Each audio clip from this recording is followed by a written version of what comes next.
Assalamualaikum warahmatullahi wabarakatuh. Perkenalkan, nama saya Aulia Diana dengan NIM 230121600614 dari offering C. Di sini saya akan menjelaskan bab 10 tentang sejarah definisi teknologi pendidikan dalam matkul peran teknologi pendidikan.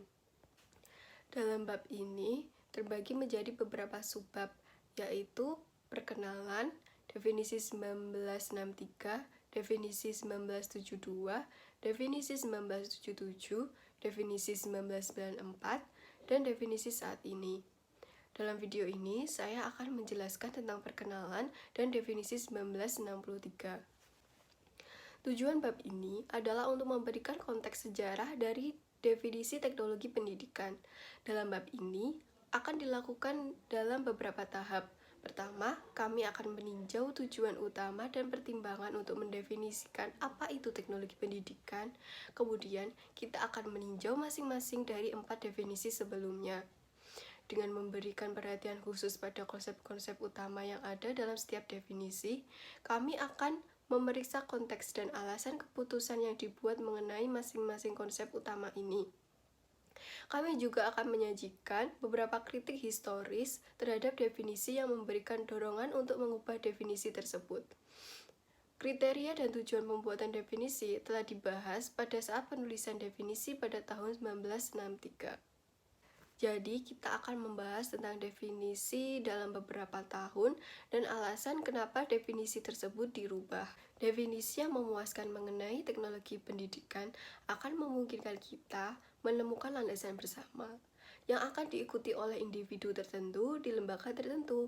Penelitian harus mengedepankan cakrawala masa depan untuk memungkinkan berbagai pola dapat dirancang dalam hal pemahaman yang jelas tentang teknologi pendidikan.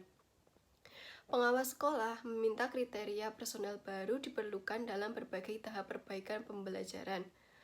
Lembaga pendidikan guru memerlukan bantuan dalam merencanakan kursus untuk pengajaran pra-pelayanan dan dalam pelayanan yang akan memberikan keterampilan dan pemahaman yang akan diperlukan di ruang kelas di masa depan. Teknologi pendidikan yang akan berfungsi sebagai kerangka kerja untuk perkembangan masa depan dan mengarah pada peningkatan pengajaran. Mereka yang terlibat dalam definisi tahun 1963 jelas percaya bahwa ada banyak hal yang perlu dipertimbangkan ketika mendefinisikan teknologi pendidikan. Atau dengan kata lain, adanya definisi seperti itu akan mempunyai konsekuensi yang luas, terkadang dengan implikasi yang mungkin tidak diinginkan oleh penulisnya. Mengakui hal ini membuka pintu bagi kritik terhadap definisi dan tujuan yang dikutip untuk mendefinisikan ulang teknologi pendidikan. Definisi 1963. Dalam definisi ini, Kepemimpinan Asosiasi Komunikasi dan Teknologi Pendidikan AECT mengakui definisi komunikasi audiovisual tahun 1963 sebagai definisi formal pertama dari teknologi pendidikan. Definisi ini yang pertama dari serangkaian 4 definisi resmi yang disetujui, dikembangkan oleh Komisi Definisi dan Terminologi Departemen Pengajaran Audio Visual atau DAVI dari Asosiasi Pendidikan Nasional dan didukung oleh Proyek Pengembangan Teknologi TDP. Pada tahun 1963, komunikasi audiovisual adalah label yang digunakan untuk menggambarkan bidang yang berkembang dari gerakan pendidikan audiovisual ke teknologi pendidikan. Komunikasi audiovisual adalah cabang teori dan praktik pendidikan yang berkaitan dengan desain dan penggunaan pesan yang mengontrol proses pembelajaran. Hal ini mengenai 1. Studi tentang kekuatan dan kelemahan yang unik dan relatif dari pesan-pesan bergambar dan non-representasional yang dapat digunakan dalam proses pembelajaran untuk tujuan apapun. Yang kedua, penataan dan sistemasi pesan oleh manusia dan instrumen dalam lingkungan pendidikan. Tujuan praktisnya adalah pemanfaatan secara efisien setiap metode dan media komunikasi yang dapat berkontribusi pada pengembangan potensi peserta didik sepenuhnya. Catatan yang dimasukkan sebagai bagian dari definisi ini berbunyi, label komunikasi audiovisual digunakan saat ini sebagai suatu cara. Sebutan lain dapat berkembang, dan jika demikian, maka harus diganti. Ada 3 pergeseran konseptual utama yang berkontribusi pada perumusan definisi teknologi pendidikan sebagai sebuah teori. Yang pertama, penggunaan konsep proses daripada konsep produk. Yang kedua, penggunaan istilah pesan dan instrumentasi media daripada bahan dan mesin. Yang ketiga, pengenalan unsur-unsur tertentu dalam teori pembelajaran dan teori komunikasi. Pemahaman ketiga gagasan tersebut dan dampaknya satu sama lain sangat penting untuk memahami gagasan teknologi pendidikan pada tahun 1963. Konsepsi teknologi bidang audio visual memerlukan penekanan pada proses karena membuat konsep produk tradisional di bidang teknologi pendidikan tidak dapat dipertahankan. Komunikasi berpendapat bahwa bahan dan mesin adalah benda atau produk dan memilih untuk tidak menggunakan istilah-istilah tersebut dalam definisinya. Sebaliknya, komisi menggunakan istilah tersebut menjadi pesan dan instrumen. Komisi selanjutnya berpendapat bahwa material dan mesin merupakan elemen yang saling bergantungan. Komisi menggunakan konsep instrumentasi media untuk menjelaskan instrumen. Komisi mengatakan instrumentasi media menunjukkan hal tersebut sebagai sistem transmisi, bahan, dan perangkat yang tersedia untuk membawa pesan yang dipilih, menurut Ely 1963. Komisi mengintegrasikan teori pembelajaran dan teori komunikasi dengan mengidentifikasi dan menggabungkan dua sistem yang mendasar dalam pandangan proses di lapangan, yaitu sistem komunikan pembelajaran dan sistem komunikan pendidikan. Kedua sistem ini menggunakan konsep dan teori pembelajaran dan komunikasi yang menggambarkan dan menentukan peran individu yang terlibat dalam penggunaan sistem ini. Doktrin mendasar yang dikemukakan oleh para penulis definisi pertama adalah bahwa pendidikan merupakan cabang teori dan praktik pendidikan. Kata teori sangat penting dalam definisi ini karena ia mempunyai tempat khusus dalam sejarah bidang audiovisual. Karena status yang diberikannya pada bidang tersebut, dan karena harapan akan adanya penelitian lebih lanjut yang dapat mempengaruhi evolusi teori itu. Definisi tahun 1963 sangat dipengaruhi oleh 6 karakteristik profesi dari James Finn 1953. Yang pertama adalah teknik intelektual. Yang kedua, penerapan teknik tersebut pada urusan praktis manusia. Yang ketiga, suatu periode pelatihan panjang yang diperlukan sebelum memasuki profesi. Yang keempat, perkumpulan para anggota profesi menjadi kelompok yang erat dengan kualitas komunikasi yang tinggi antar anggota. Yang kelima, serangkaian standar dan pernyataan etika yang ditegakkan. Yang keenam, kumpulan teori intelektual terorganisir yang terus-menerus diperluas melalui penelitian.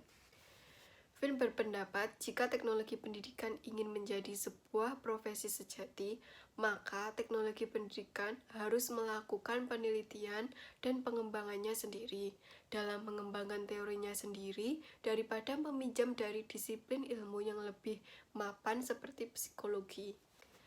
Finn mengevaluasi bidang audiovisual berdasarkan masing-masing 6 karakteristik tadi dan menetapkan bahwa bidang audiovisual tidak memenuhi karakteristik paling mendasar, yaitu kumpulan teori dan penelitian intelektual yang terorganisir. Finn meletakkan bahwa dasar bidang audiovisual bermasalah karena kurangnya arahan teoritis. Finn mendedikasikan karirnya untuk memperbaiki kekurangan ini di lapangan dan dampak yang dihasilkan dari karyanya pada definisi tahun 1963 terlihat jelas. Definisi resmi pertama dari teknologi pendidikan dapat dipandang sebagai upaya untuk menyatukan sisa-sisa teori, teknik, dasar penelitian akademis lainnya, dan sejarah yang terkandung dalam literatur audiovisual menjadi sebuah pernyataan logis yang penutup kesenjangan pada kemiskinan pemikiran. Di antara banyak faktor yang berkontribusi terhadap perkembangan pandangan proses teknologi pendidikan adalah dua keyakinan yang dianut oleh individu paling berpengaruh dan terkemuka yang terlibat dalam bidang audiovisual, yaitu pertama, bahwa teknologi pada dasarnya adalah sebuah proses. Yang kedua, bahwa komunikasi adalah sebuah proses. Pandangan konseptual tentang teknologi pendidikan sebagai cara berpikir dan proses ditetapkan oleh definisi tahun 1963. Maksud dari komisi yang menghasilkan definisi resmi pertama dari bidang tersebut adalah untuk mendefinisikan bidang teknologi pembelajaran yang lebih luas, yang menggabungkan aspek-aspek tertentu dari bidang audiovisual yang sudah ada. Tidak mengherankan, definisi 1963 menuai beberapa kritik karena diterapkan pada bidang yang sedang berkembang pada tahun 1960-an dan 1970-an. Donald Eddy mengamati bahwa penggunaan kata kontrol dalam definisi tahun 1963 merupakan masalah bagi banyak individu yang terlibat dengan teknologi pendidikan. Knowlton berpendapat bahwa kegagalan dalam memadukan bahasa definisi dan bahasa struktur konseptual dalam dasar pemikirannya mengakibatkan kurangnya kejelasan secara umum tentang konsep baru ini. Ketidakjelasan ini pada gilirannya menimbulkan kerancuan arah penelitian dan praktek di lapangan. Kurang dari 1 dekade kemudian, Robert Heinrich melihat perlunya mendefinisikan ulang bidang teknologi pendidikan karena dua alasan. Pertama, dia kritis terhadap komunikasi berdasarkan bahasa yang digunakan pada tahun 1963. Heinrich berpendapat bahwa bahasa ini terlalu rumit untuk ditafsirkan dan diterapkan oleh staf sekolah.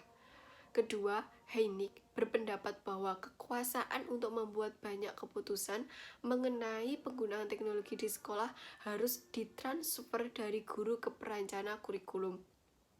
Argumen Heinrich untuk mengubah definisi didasarkan pada keprihatinan linguistik dan perubahan evolusioner dalam fungsi para praktisi di lapangan.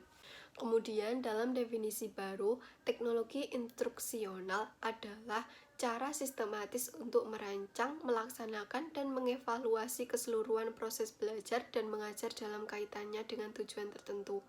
Berdasarkan penelitian dalam pembelajaran dan komunikasi manusia, dan menggunakan kombinasi sumber daya manusia dan non-manusia untuk menghasilkan pengajaran yang lebih efektif.